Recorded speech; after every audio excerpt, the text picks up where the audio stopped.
Bonjour à tous, derrière moi un hangar industriel, mais pas n'importe quel hangar, puisque se déroulent en ce moment même dans ce hangar les essais UMTech, unité mobile de traitement des eaux contaminées. Dans le cadre de l'extension du parc nucléaire français au-delà de 40 ans, EDF a mandaté Veolia et ses partenaires Reel, AMCO, CGLEC pour développer l'UMTech. Nous allons aller à la rencontre de Thibaut, jeune ingénieur chez Veolia qui participe à l'essai d'ensemble de l'UMTech.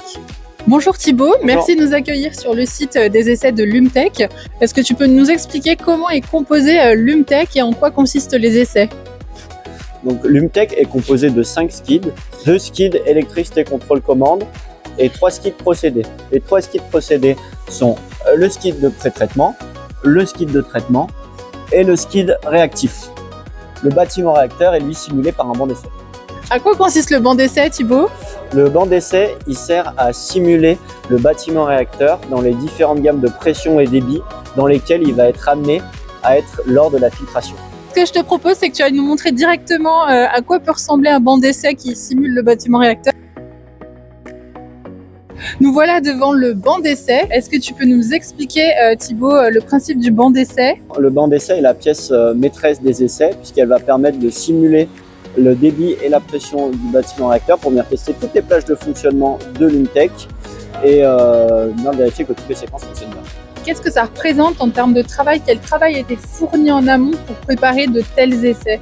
Les essais ont permis de créer une séquence la plus logique et la plus optimisée possible pour venir balayer tous les points de fonctionnement en un minimum de temps.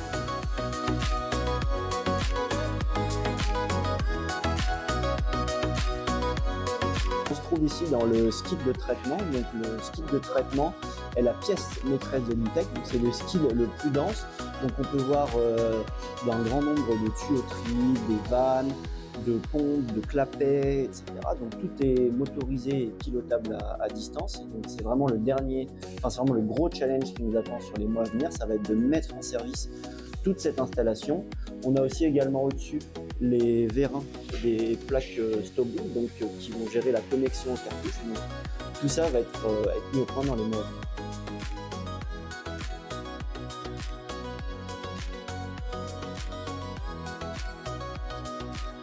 Ici, on se trouve sur le poste de conduite de l'UMTech. Est-ce que Thibaut, tu peux nous expliquer un petit peu ce qu'on va réaliser ici, en quoi ça consiste?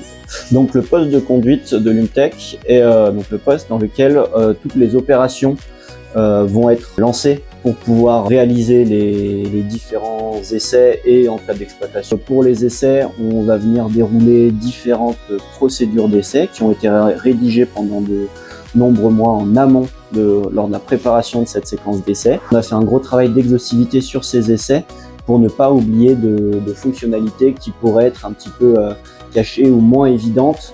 Donc on veut dire vraiment explorer tous les points limites de la machine, que ce soit d'un point de vue sécurité, d'un point de vue performance de filtration et aussi d'un point de vue mécanique par exemple.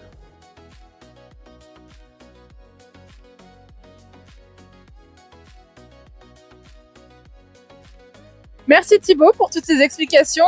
Rendez-vous l'été prochain pour voir la fin du projet et l'aboutissement d'un projet majeur pour la sûreté du parc nucléaire français.